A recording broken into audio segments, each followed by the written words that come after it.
With October wrapping up, it appears the Patriots want to practice a no-trade November.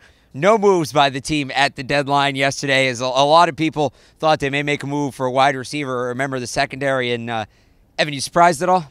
I'm not that surprised. I thought that the big-name wide receiver hype was a little bit overblown and kind of didn't make a whole lot of sense. It really didn't fit their needs in the short term. And also the guys that were there, they were talking about Tate, going to be 31 in a contract year. Demaryius Thomas still has a lot of money left on his deal. Kind of two things that didn't really add up. It sounds to me like the Patriots wanted the Broncos specifically. It was pretty far down the road with Demaryius Thomas, and it sounds to me like the Patriots wanted the Broncos to pick up some of his salary, and they were able to ship him to Houston, who didn't have to do that. So it's clear, though, and like you said, the reports were there, the Patriots didn't want Demaryius Thomas. They felt the need to add a wide receiver. Yeah. There's clearly some sort of shortcoming there.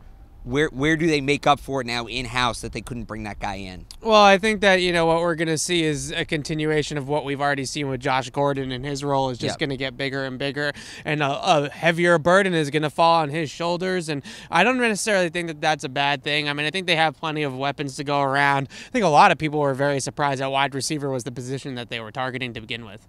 And then a defensive back, some people thought possibly a corner, anywhere from Garyon Conley to, you remember the Patrick Peterson rumors. Sure. The one move the Patriots did make yesterday, their first roster move in over a month, Eric Rowe goes to the IR, so now they're down a corner.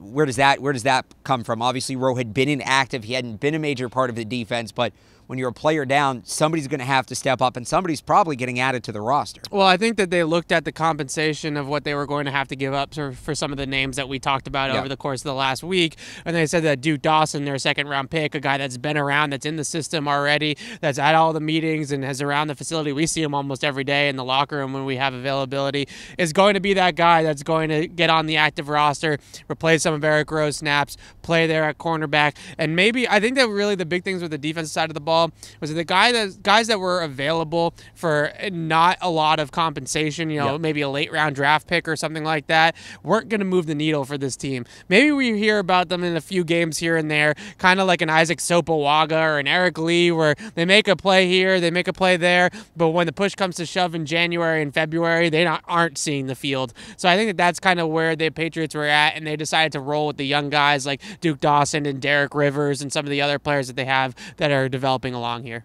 How do you feel about the Patriots making no moves at the deadline? Let us know in the comments below or on Twitter @PatriotsCLNS. From Gillette Stadium, he's Evan Lazar. I'm Alex Barth. Thanks for watching.